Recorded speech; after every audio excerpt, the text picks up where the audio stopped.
Joel chapter 2. Blow a trumpet in Zion, sound an alarm on my holy mountain. Let all the inhabitants of the land tremble, for the day of the Lord is coming, it is near. A day of darkness and gloom, a day of clouds and thick darkness. Like blackness there is spread upon the mountains a great and powerful people.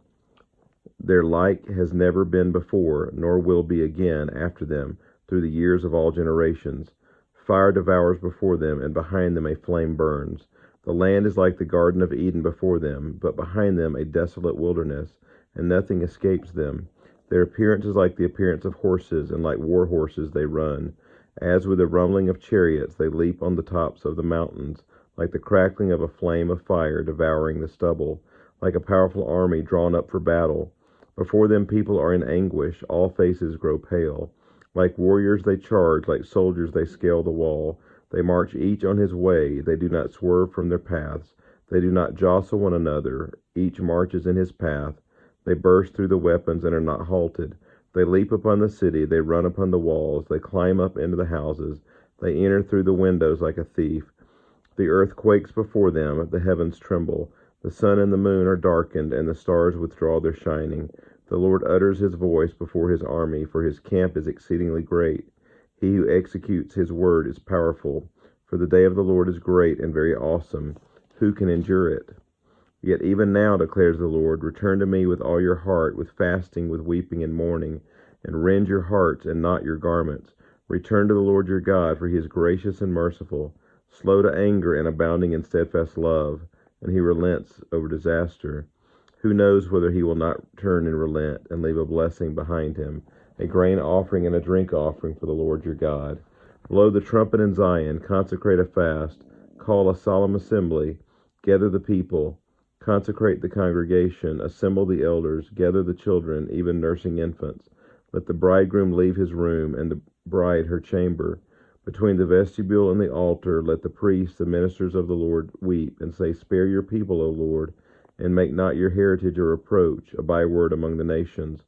Why should they say among the peoples, Where is their God? Then the Lord became jealous for his land and had pity on his people.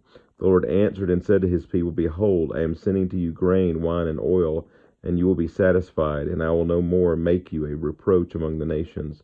I will remove the northerner far from you, and drive him into a parched and desolate land, his vanguard into the eastern sea, and his rear guard into the western sea.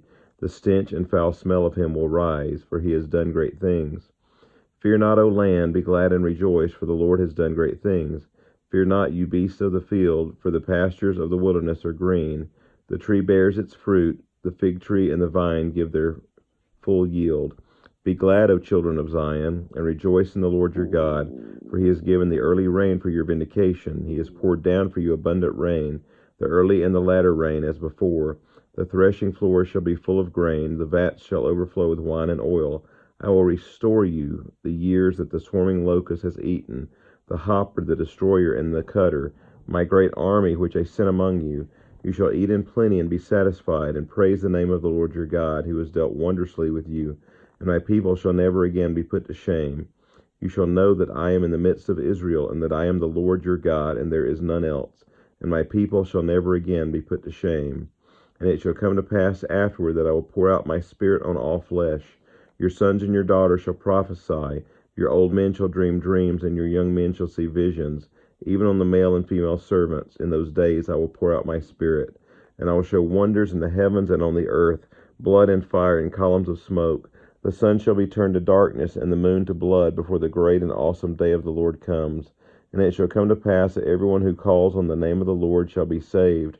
For in Mount Zion and in Jerusalem there shall be those who escape, as the Lord has said, and among the survivors shall be those whom the Lord calls. This concludes chapter 2 of Joel.